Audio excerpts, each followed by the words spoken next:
Top quality और consistent performance के लिए सिर्फ सिल्वर पंप नाम याद रखना। કોળી સમાજની યુવા સંગઠનની બેઠક જે છે આજે ગાંધીનગરમાં મળી રહી છે અને 10:30 વાગે આ બેઠક શરૂ થશે।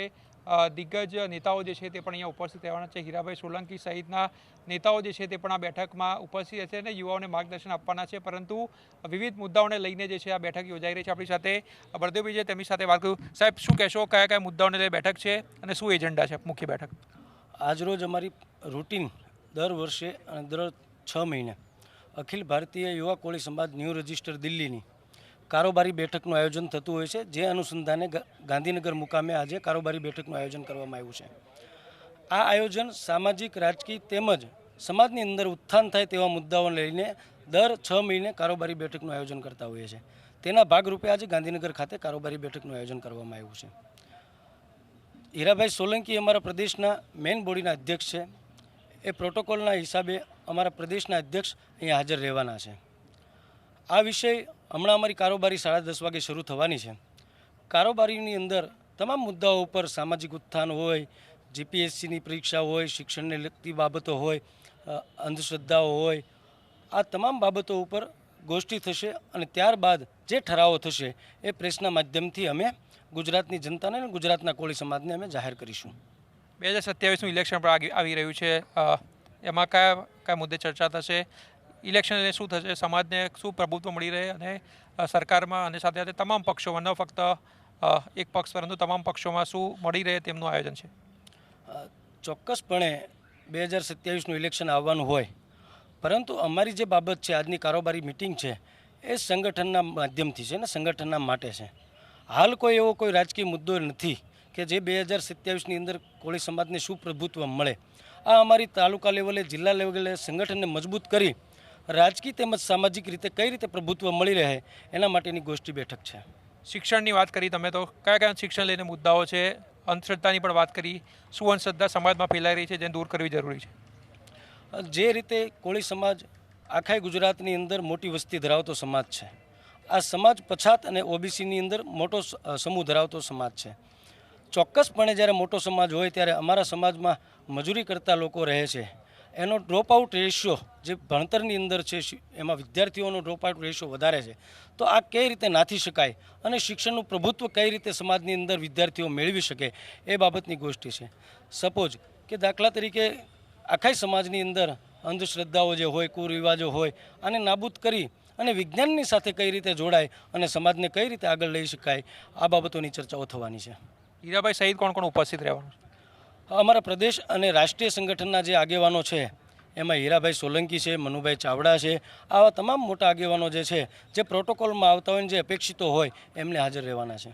તો આ તો બળદેવભાઈ સોલંકી જે જણાવી રહ્યા છે કે 2027નો મુદ્દો તો નથી, પરંતુ યુવાઓમાં ખાસ કરીને એજ્યુકેશન કઈ રીતે વધે, અંધશ્રદ્ધા સમાજમાંથી કઈ રીતે દૂર થાય તે મુદ્દે પણ ચર્ચા જે છે કરવામાં આવશે। પરંતુ હીરાભાઈ સોલંકી જે છે ખુદ ધારાસભ્ય અહીંયા ઉપસ્થિત રહેવાના છે અને વર્ષ 2027ને લઈને તેઓ પણ માર્ગદર્શન આપશે, પરંતુ હાલ જે છે તે સંગઠન કશું કહેવા માટે તૈયાર નથી, પરંતુ મુદ્દો જે છે તે પણ મળી રહેવાનો છે। આના ઉપર પણ ચર્ચા થશે, સાથે સાથે અન્ય મુદ્દાઓ જે છે તે પણ આના વિશે ચર્ચા જે છે આગામી બેઠકમાં થઈ શકે છે। અખિલ ભારતીય કોળી સમાજની આજની આ કારોબારી, યુવા કારોબારી એનું આયોજન કરવામાં આવ્યું છે। આમ તો અમે દર 3 મહિને કરવામાં આવતી હોય છે। આ વખતે ગાંધીનગર સ્થળ પસંદ કર્યું છે, જેના કારણે આજુબાજુના આ વિસ્તારના લોકોને અનુકૂળતા રહે અને આ સેન્ટર પોઈન્ટ કહેવાય, એના માટે અમે આજની આ કારોબારીનું આયોજન ગાંધીનગર મુકામે રાખવામાં આવ્યું છે।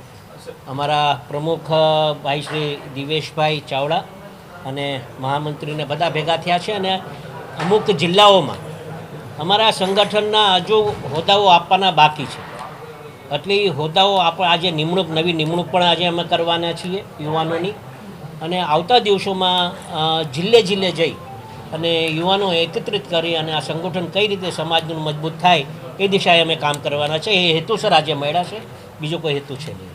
બોલો। અચ્છા હીરાભાઈ, આ સામાજિક હેતુ માટે કરો છો, પણ ગુજરાતની સૌથી મોટી એક જ જ્ઞાતિ છે જે કોળી સમાજ, 21.48% એના મતદારો છે સમગ્ર મતદાનમાં, પરંતુ આજ સુધીમાં કોળી સમાજ દ્વારા સરપંચથી લઈ અને સંસદ સુધીમાં કેટલી પ્રગતિ કરવામાં એ સંસદથી લઈ અને સરપંચ સુધી આજની તારીખમાં આપ જો તો ઘણા બધા સરપંચો અમારા કાંઠા વિસ્તારમાં હોય કે મધ્ય ગુજરાતમાં હોય, સૌરાષ્ટ્રમાં હોય, કચ્છમાં હોય. આજે તમે આ કચ્છના લોકો પણ આજે અહીંયા ઘણા બધા આખી બસ લઈને અમારા કારોબારી જિલ્લાની કારોબારી માટે યુવાનો આવ્યા છે, તમે જોઈ હશે બહાર.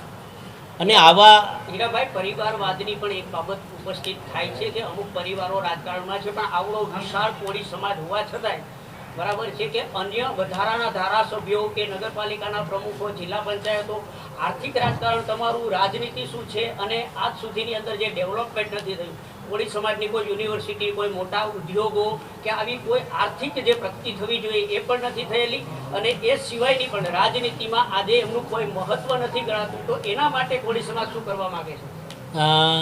સંપૂર્ણપણે દરેક લોકો જુદી જુદી એંગલે જોતા હોય છે. અમને અમારા સમાજને અમારી પ્રગતિ એના ધ્યાન ઉપર રાખીને જે તે સમય અંતરે પાર્ટી મહત્ત્વ આપતા જ હોય છે. આજે પણ આપણે આમ જોઈ શકીએ છીએ કે અમારા નીમુબેન છે એ કેન્દ્રમાં મંત્રીમંડળમાં સ્થાન મળ્યું છે, જે જો કે પ્રથમવાર જીતા છે, છતાંય પણ આજની આ કારોબારી માત્ર ને માત્ર સમાજ માટે. અને હું તો આટલું અવશ્ય કહીશ કે આજનો યુવાન અમારે હવે જાગૃત છે, અને જ્યારે જ્યારે સમાજ પર અન્યાય કોઈ પણ ઠેકાણે થતો હોય તો દરેક ઠેકાણે અમારો સમાજ એકત્રિત થાય અને એ સમાજને ન્યાય આપવા માટેનું કામ અમારો યુવાન કરતો હોય છે. અને અમારું રાજકારણ જે છે એ સમાજ અમારે સારી રીતે જાણે છે. અમે સમાજ હર હંમેશ માટે અમારા સાથે ઊભો રહ્યો છે, અને સમાજના કંઈ કાર્ય હોય તો એના માટે અમે ઊભ્યા જ છે. અને આજનો આ યુવાનો દરેક જોઈ રહ્યા છો કે અમારી આ કારોબારી મળી છે. અમારા પ્રમુખ છે, મહામંત્રી હોય, ઉપપ્રમુખ હોય, બધા લોકો આજે નવી નિમણૂક પણ આપવાના છે, અને આવતા દિવસોમાં અમે જિલ્લે પણ જવાના છે. અને જિલ્લે જઈને બસ આ જે કાર્ય અમારા સમાજનું કાર્ય કરવા માટે અને સમાજના આવતા દિવસોમાં મહત્ત્વ વધારે મળે એ હેતુસર પણ અમે આજે ભેગા થયા. રાજ્ય સરકારનું જે મંત્રીમંડળ છે તે કદાચ વિસ્તરણ થાય તેવી રાજકીય ગલિયારાઓની અંદર એક ચર્ચા છે. બીજી વાત એ કે ભારતીય જનતા પાર્ટીના પ્રદેશ પ્રમુખનું પદ પણ ખાલી છે. તો આ બે મુદ્દાઓ છે તે આ બેઠકની અંદર ચર્ચા કરવામાં આવશે, કારણ કે કોળી સમાજની સંખ્યા વધારે છે. તો એવો પણ બની શકે કે આ મુદ્દે ચર્ચા કરવામાં આવશે? કોઈ આ મુદ્દે ચર્ચા વિચારણા છે જ નહીં. માત્ર ને માત્ર અમારા સમાજની જ વાતો થવાની છે. સમાજનું જ સંગઠન મજબૂત કરવા માટે આજે અમારે નવી નિમણૂક પણ અમારે યુવાનોમાં આપવાની છે. એ નવી નિમણૂક પણ આપવા માટેની આજની આ કારોબારીનું આયોજન કર્યું છે. આવતા 3 મહિના પછી અમે બીજે જિલ્લામાં ક્યાંક આ આયોજન કરશું, અને એ સમય અંતરે જ્યાં જ્યાં અમને લાગે ત્યાં નવી નિમણૂક કરી અને સમાજને ન્યાય આપવા માટેનું કામ અને સમાજને એકત્રિત કરવાનું કામ, સમાજનો વિકાસ કરવાનું કામ હેતુસર આજે આ મળ્યા છે. બીજું કોઈ હેતુ આમ છે. સામાજિક પ્રગતિ માટે થઈ અને સંગઠન માટે તમે જે આ કોન્ફરન્સ કરી રહ્યા છો, પરંતુ આજ સુધીમાં જે કોળી સમાજની વસ્તી પ્રમાણે બિન રાજકીય રીતે કોઈ મહાસંમેલનનું આયોજન થયું છે? ઘણીવાર થયેલું છે. આમ બિન રાજકીય રીતે પણ ઘણીવાર સંમેલન થયું છે, ને આવતા દિવસે પાછું થશે. અમે પ્રયત્ન કરશું કે આખા સમાજને ભેગો કરી અને એક સાથે એકત્રિત સમાજ થઈ અમે ઘણીવાર બીજા સમાજનો બોધ લઈને પણ અમે જ્યારે અમને ખ્યાલ આવતો હોય કે આપણે પણ આપણા સમાજ માટે આ કાર્ય કરવું જોઈએ, ત્યારે આવતા દિવસોમાં પણ અમે બિન રાજકીય રીતે દરેક આગેવાનો સાથે ભગીને એક મંચ પર બેસીને અમે આગેવાનો સાથે ચર્ચા વિચારણા કરી અને સમાજ માટે કાર્ય કરવાના. સમાજના બીજા કયા મુદ્દા જે સરકારમાં તમારે પહોંચાડવાના છે તેવું તમારે વાત કરવાની કોઈ આજની અખિલ ભારતીય યુવા કોળી સમાજ ન્યૂ રજિસ્ટર દિલ્હીની આજની આ કારોબારી બેઠક અમારા યુવા અધ્યક્ષ દિવેશભાઈ ચાવડાની અધ્યક્ષ સ્થાને અને હીરાભાઈ સોલંકી અમારા પ્રદેશ અધ્યક્ષના અધ્યક્ષ સ્થાને છે. આજના વિશેષ મુદ્દાઓ જે છે, જે આજનો અમારો એજન્ડા છે, એ એજન્ડા ફક્ત ને ફક્ત સામાજિક બાબતો છે. તમામ જિલ્લાઓની અંદર, તાલુકાઓની અંદર અને ગામડાઓની અંદર અખિલ ભારતીય કોળી સમાજનું સંગઠન મજબૂત થાય અને સમાજની અંદર સામાજિક રીતે ઉત્થાન થાય, તેમજ બીજી બાબતોની અંદર સમાજમાં રૂઢિચુસ્તતાઓ, અંધશ્રદ્ધાઓ અને કુરિવાજો દૂર થાય એના માટેની જાગૃતતા લાવવાના વિષયો છે. તેમજ સરકારશ્રીઓની જે વિવિધ ભરતીઓ થાય છે, એમાં જીપીએસસી હોય, હમણાં શિક્ષકની ભરતીઓ થઈ, આ તમામ બાબતોની અંદર ઓબીસી સમાજમાં સૌથી વધારે મોટો સમાજ અમારો કોળી ઠાકોર સમાજ છે, એમાં જે અન્યાયો થઈ રહ્યા છે એના વિશેના ઠરાવો મંજૂર કરવાના છે. સરકારી ભરતીઓની અંદર જે રીતે તકલીફ થાય છે, અન્યાય થાય છે, એના બાબતોમાં આવનારા દિવસોની અંદર તમામ તાલુકાઓમાં, જિલ્લાઓની અંદર યુવાનોને જાગૃત કરી અને જાગૃતતા લાવી અને જે કાંઈ પણ સમાજને અન્યાય થાય છે એના વિશે વાત કરી અને એના વિશે બોલવા માટેની આજની અમારી આ કારોબારી છે. તેમજ આવનારા દિવસોમાં જે અધ્યક્ષ સ્થાનેથી જે કાંઈ પણ રજૂ કરવામાં આવશે એ આજના કારોબારી મિટિંગમાં ચર્ચા કરવામાં આવશે. જે રીતે ઓબીસી સેક્ટરની અંદર જે ટકાવારીનું જે મેરિટ રેશિયો છે એ રેશિયામાં કાંઈક વિસંગતતાઓ હમણાં જણાવવામાં આવી છે અને હમણાં જાણવામાં પણ આવી છે. તો એ બાબતે અમારે ચર્ચાઓ થશે અને વિશેષ ચર્ચાઓ બાદ અમે જે કાંઈ પણ વાત હશે એ રજૂ કરશું. એમાં બે ખાસ મુદ્દાઓ છે. એક તો જીપીએસસીમાં જે 50% મૌખિક જે ભારાંક છે, મૌખિક ગુણાંકનની જે વાત છે એ તદ્દન અન્યાયપાત્ર છે.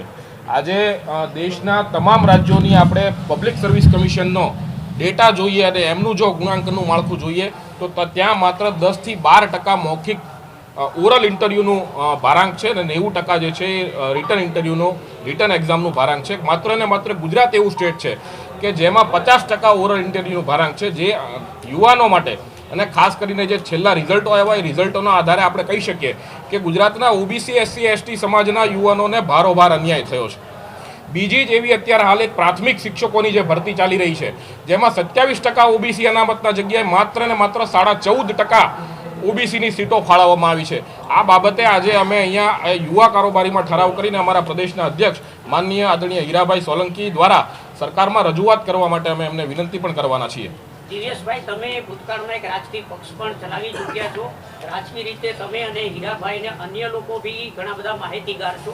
સમાજ ગમે તેટલો નાનો હોય તો પણ સત્તાના સૂત્રો જેની પાસે હોય છે એ નિયમો અને બધી જ વ્યવસ્થા બદલી પણ શકે છે, સુધારી શકે છે. તો તમે રાજકીય સત્તા માટે તમારો જે સમાજ છે એ ઓબીસીને અને આદિવાસીને કઈ રીતે સાથે રાખીને આગળ પોતાની કોઈ રાજનીતિ નક્કી કરવા માંગે છે કે નહીં? આજની અમારી આ મિટિંગ જે છે એ માત્ર ને માત્ર સામાજિક મિટિંગ છે, જેમાં શૈક્ષણિક મુદ્દાઓ ઉપર ચર્ચા કરવાના છીએ, સામાજિક મુદ્દાઓ ઉપર ચર્ચા કરવાના છીએ અને કોળી સમાજના યુવાનો આર્થિક રીતે કેવી રીતે સદ્ધર થાય. તમે જે હમણાં વાત કરી કે ભાઈ સારા કોઈ મોટી ઇન્ડસ્ટ્રીમાં કોળી સમાજ નથી, તો અમે આવનારા સમયમાં કોળી સમાજની બિઝનેસ સમિટ ગુજરાતભરના કોળી સમાજના યુવાનોના જે ધંધા રોજગાર છે એમને લઈને બિઝનેસ સમિટનું આયોજન કરવાના છીએ અને કોળી સમાજ આર્થિક રીતે સદ્ધર થાય, શૈક્ષણિક રીતે સદ્ધર થાય એના માટેની ચર્ચાઓ માટેની આજની અમારી આ યુવા કારોબારી છે. 1962 થી આ સરકાર જ્યારથી ચાલે છે ત્યારથી કોળી સમાજ સત્તાના કેન્દ્રમાં રહ્યો છે, પણ એ મતદાનના કેન્દ્રમાં રહ્યો છે. આજે કોળી સમાજની 1 કરોડ 18 લાખની જે મતદાર સંખ્યા છે એમાં 50%થી ઉપર મહિલા જે કોળી સમાજના મહિલા મતદારો છે, તો એમાંથી તમે મહિલાઓના વિકાસ માટે કોળી સમાજ શું કરવા માંગે છે? કોળી સમાજ આજે મહિલાઓના વિકાસ માટે જે કંઈ પણ માની લો કે ખાસ કરીને શિક્ષણ, કોળી સમાજના બહેનોમાં પહેલાં શિક્ષણનું પ્રમાણ ઓછું હતું, આજે ખૂબ સારું પ્રમાણ છે અને અમારા હું ગર્વ સાથે કહું છું કે ગાંધીનગરના સચિવાલયમાં પણ આજે અમારા કોળી સમાજના બહેનો ખૂબ મોટી સંખ્યામાં સરકારી નોકરીમાં છે, જેમનું આજે અમે અહીંયા સન્માન પણ કરવાના છીએ. એટલે હવે કોળી સમાજની બહેનો પણ પાછળ છે એ વાતમાં કોઈ તથ્ય નથી. આજે જે રાજકીય રીતે વાત કરીએ તો 50% અનામતોમાં જે મહિલા ભાગીદારી છે અને જે સરપંચો જીત્યા છે એમાં પણ આજે ગુજરાતભરમાં, સમગ્ર ગુજરાતભરમાં અનેક ગામડાઓમાં કોળી સમાજના મહિલા સરપંચો પણ જીત્યા છે.